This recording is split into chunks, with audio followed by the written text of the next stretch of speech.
ఇవన్నీ మేము గెలిచినాక మేము తిరుగుతుంటే మాకు అవగతమైంది.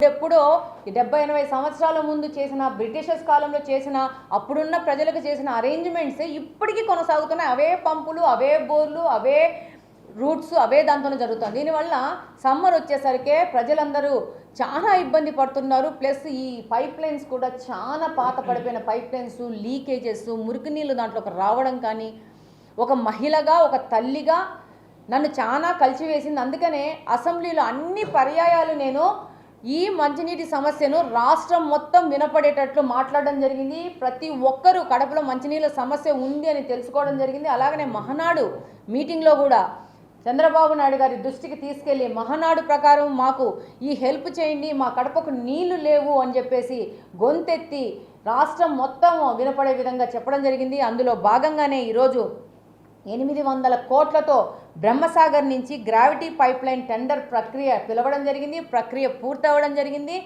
వర్క్ అలాట్ అయింది జిందాల్ కంపెనీ వాళ్ళకి. వాళ్ళతో